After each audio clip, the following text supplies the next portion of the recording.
బట్టి బడ్జెట్ అద్భుతమని అధికార పక్షం అంటుంటే అంతా బోగస్ అంటోంది ప్రతిపక్షం. విక్రమార్కుడి చిట్టా పద్దులపై విమర్శల జడివాన కురుస్తోంది. ముఖ్యంగా 6 గ్యారంటీలకు కేటాయించిన నిధులపై ప్రశ్నిస్తోంది. బడ్జెట్లో రేవంత్ ప్రభుత్వం అన్ని వర్గాల ప్రజలను మోసం చేసిందని విమర్శించారు విపక్ష నేతలు. 6 గ్యారంటీలకు కేటాయింపులు లేవని, దళిత గిరిజన బడుగులతో మైనార్టీలకు మొండి చేయి చూపారని ఆవేదన వ్యక్తం చేయిస్తున్నారు. 6 పథకాలకు గ్యారంటీ దొరకలేదా? అసలు బట్టి బడ్జెట్ ఎలా ఉంది? ప్రతిపక్షాలవి కేవలం రాజకీయ ఆరోపణలేనా? అధికార పక్షం ఇంకా చేయాల్సింది ఏమైనా ఉందా? 6 గ్యారంటీలపై ఇవాల్టి స్పెషల్ డిబేట్. ఇదే అంశానికి సంబంధించి పూర్తి డీటెయిల్స్ మా ప్రతినిధి ఇన్పుట్ ఎడిటర్ శ్రీకాంత్ లైవ్ ద్వారా అందిస్తారు. Srikanth, over to you. Sampath, good afternoon.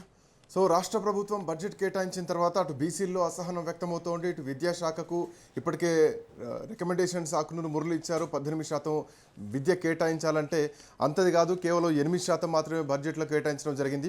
And 5 సంవత్సరాల్లో 1,00,000 కోట్ల రూపాయలు బీసీ సంక్షేమానికి ఇస్తామని చెప్పినటువంటి ప్రభుత్వం ప్రతి సంవత్సరం బీసీలకు అన్యాయం చేస్తుంది. కేటాయించినటువంటి బడ్జెట్ను కూడా గ్రౌండ్ చేయట్లేదు అన్నటువంటి విమర్శలు కూడా వినిపిస్తున్నాయి. మొదటి సంవత్సరం 9,000 కోట్లు ఇస్తామన్నారు, రెండో సంవత్సరం 11,000 కోట్లు పెట్టారు, మూడో సంవత్సరానికి వచ్చేసరికి 12,000 కోట్లు పెట్టారు. సో ఇది 1,00,000 కోట్లకు చేరేటువంటి పరిస్థితి లేదు. బీసీలకు ప్రతిసారి అన్యాయమే జరుగుతోంది.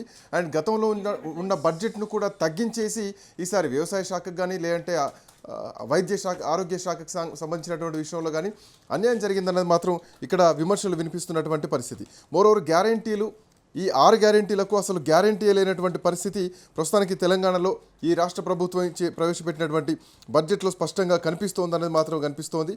మోరోవర్ ఇందులో కొన్ని కొత్త పథకాలు తీసుకొచ్చినా కానీ అది పెద్దగా మెప్పించేటువంటి పరిస్థితుల్లో కూడా లేవన్నది ఇంకొకటి ప్రధానంగా వినిపిస్తున్నటువంటి అంశం.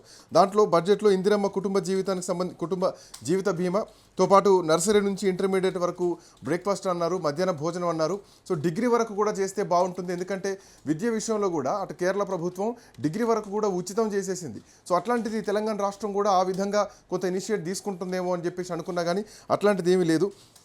అండ్ మొత్తానికి ఈ పథకాలు ఏవైతున్నాయో 6 గ్యారెంటీ అంటే ప్రతి ఒక్కరు కూడా సంక్షేమ పథకాలకు బడ్జెట్లో ఏమైనా కేటాయిస్తారో ఏమైనా పెంచుతారేమో అనుకుంటూ ఉంటారు. బట్ ఈసారి మాత్రం అది జరగలేదు అన్నది మాత్రం విమర్శకుల నుంచి వినిపిస్తున్నటువంటి మాట.